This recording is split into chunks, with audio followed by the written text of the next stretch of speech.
Histórias, filosofia, religião. Está no ar o programa O Contador de Histórias.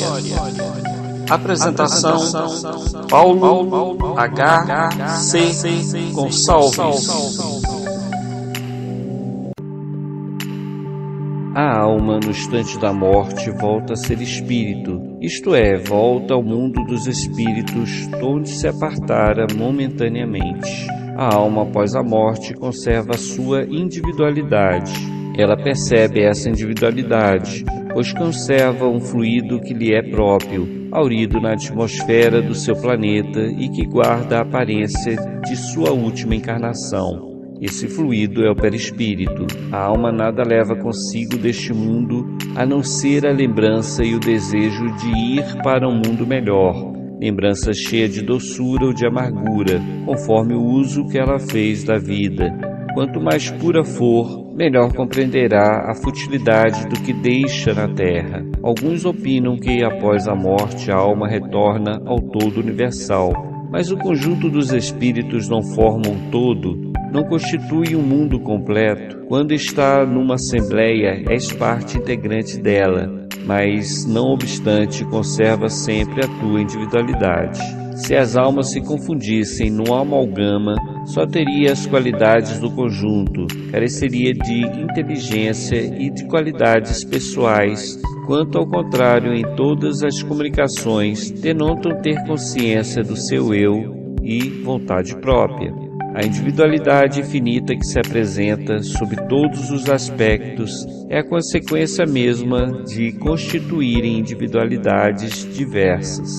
Se após a morte só houvesse o que se chama o grande todo, a absorver todas as individualidades, esse todo seria uniforme, e então as comunicações que se recebessem do mundo invisível seriam idênticas. Desde que, porém, lá se nos depara seres bons e maus, sábios e ignorantes, felizes e desgraçados, que lá os há de todas as características, alegres e tristes, levianos e ponderados, etc. Patente se faz que eles são seres distintos. A individualidade ainda mais evidente se torna quando esses seres provam a sua identidade por indicações inconfundíveis, particularidades individuais verificáveis, referentes às suas vidas terrestres. Também não pode ser posto em dúvida quando se fazem visíveis na aparência. A individualidade da alma nos era ensinada em teoria, como artigo de fé. O Espiritismo a torna manifesta e, de certo modo, material. A vida do espírito é eterna, a do corpo é transitória e passageira.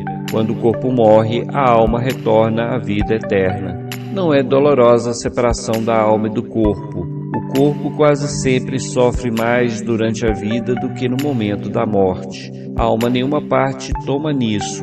Os sofrimentos que algumas vezes se experimenta no instante da morte são um gozo para o espírito que vê chegar o termo do seu exílio. A morte natural, a que sobrevém pelo esgotamento dos órgãos, é consequência da idade.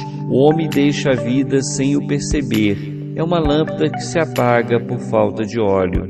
A separação da alma e do corpo se dá quando são rotos os laços que o retinham. A alma se desprende. Essa separação é gradual, não se escapa como um pássaro cativo, a que se restitui subitamente a liberdade. Aqueles dois estados se tocam e confundem, de sorte que o espírito se solta pouco a pouco dos laços que o prendiam. Esses laços se desatam, não se quebram.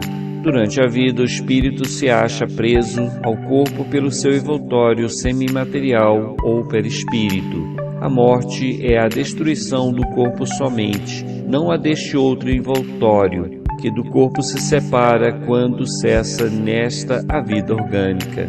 A observação demonstra que, no instante da morte, o desprendimento do perispírito não se completa subitamente, que ao contrário se opera gradualmente e com uma lentidão muito variada conforme os indivíduos.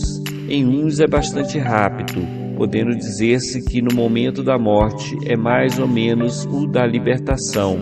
Em outros, naqueles, sobretudo, cuja vida toda material e sensual, o desprendimento é muito menos rápido, durando algumas vezes dias, semanas e até meses, o que não implica existir no corpo a menor vitalidade, nem a possibilidade de voltar à vida, mas uma simples afinidade com o espírito, afinidade que se guarda sempre em proporção com a preponderância que durante a vida o espírito deu à matéria.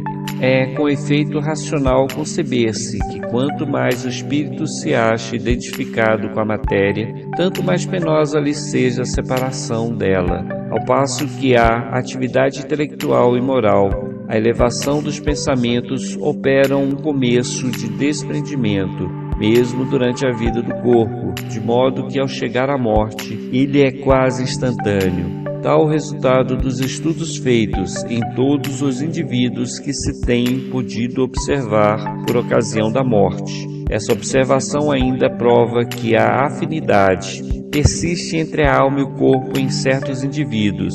É às vezes muito penosa, porquanto o espírito pode experimentar o horror da decomposição. Esse caso, porém, é excepcional e peculiar a certo gênero de vida e a certo gênero de morte. Verifica-se com alguns suicidas. Na agonia, a alma algumas vezes já tem deixado o corpo, nada mais há do que a vida orgânica. O homem já não tem consciência de si mesmo, entretanto ainda lhe resta um sopro de vida orgânica. O corpo é a máquina que o coração põe em movimento. Existe enquanto o coração faz circular nas veias o sangue, para o que não necessita da alma. No momento da morte, a alma sente, muitas vezes, que se desfaz os laços que a prendem ao corpo. Entrega-se, então, todos os esforços para desfazê-lo imediatamente. Já em parte desprendida da matéria, vê o futuro desdobrar-se diante de si e goza, por antecipação, do estado de espírito. Varia a sensação que a alma experimenta no momento em que reconhece estar no mundo dos espíritos. Se praticaste o mal, impelido pelo desejo de o praticar, no primeiro momento se sentirá envergonhado de o haver praticado. Com a alma do justo as coisas se passam de modo bem diferente. Ela se sente como que aliviada de grande peso, pois que não teme nenhum olhar perscrutador.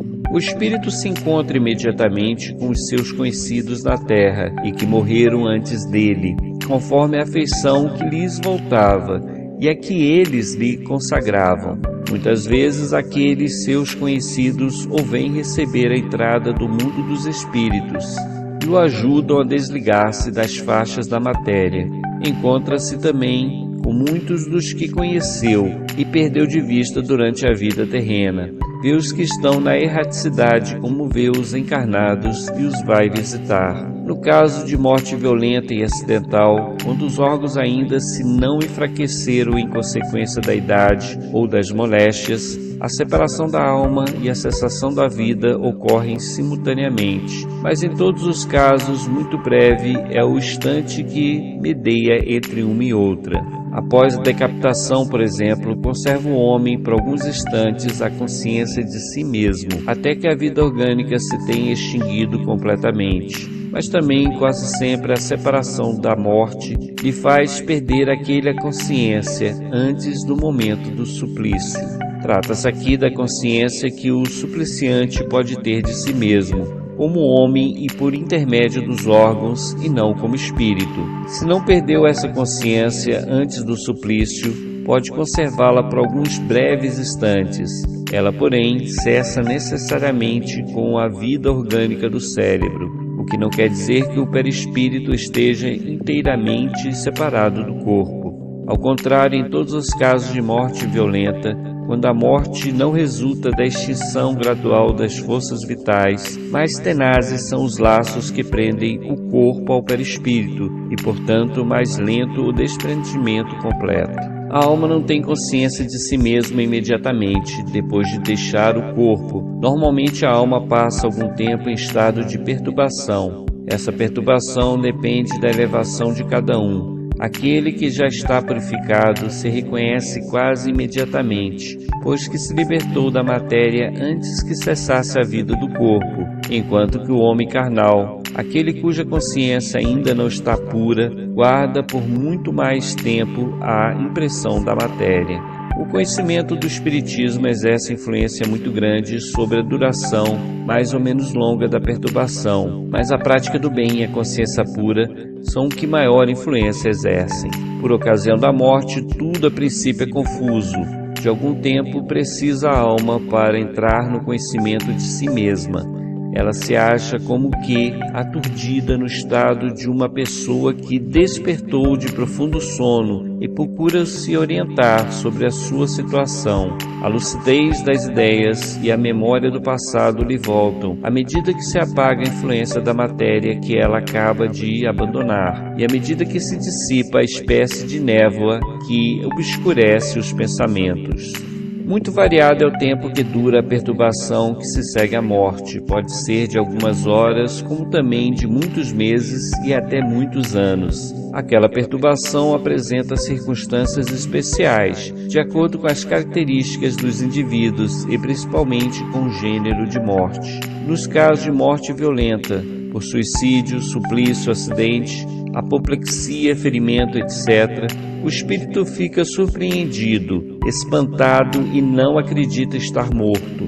Obstinadamente sustenta que não o está. No entanto, vê o seu próprio corpo, reconhece que esse corpo é seu, mas não compreende que se ache separado dele. Acerca-se das pessoas a quem estima, fala-lhes e não percebe porque elas não o ouvem.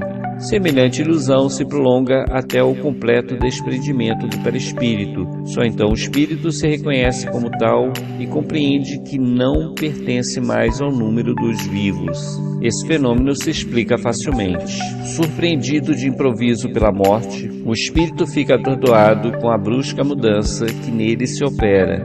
Considera ainda a morte como sinônimo de destruição, de aniquilamento. Ora, porque pensa, vê, ouve, tem a sensação de não estar morto, mas lhe aumenta a ilusão o fato de se ver como um corpo semelhante, na forma, ao precedente, mas cuja natureza etérea ainda não teve tempo de estudar. Julga-o sólido e compacto como o primeiro, e quando lhe chama a atenção para esse ponto, admira-se de não poder palpá-lo. Esse fenômeno é análogo ao que ocorre com alguns sonâmbulos inexperientes, que não creem em dormir.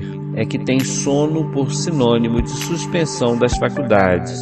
Ora, como pensam livremente e veem, julgam naturalmente que não dormem. Certos espíritos revelam essa particularidade, se bem que a morte não lhes tenha sobrevido inopinadamente.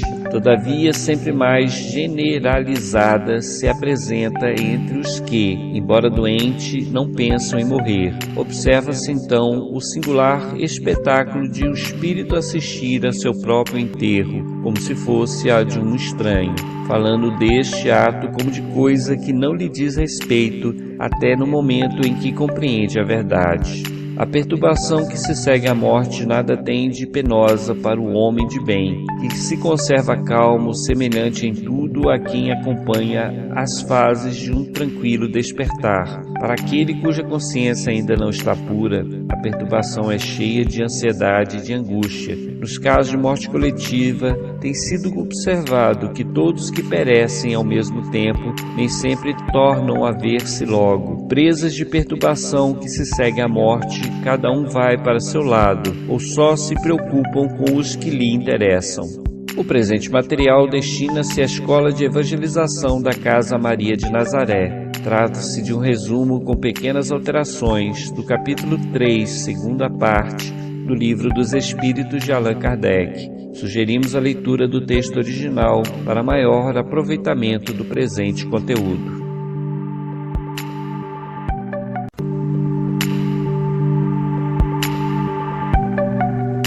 Está encerrado o programa O Contador de Histórias. Apresentação: Paulo H.C. Gonçalves.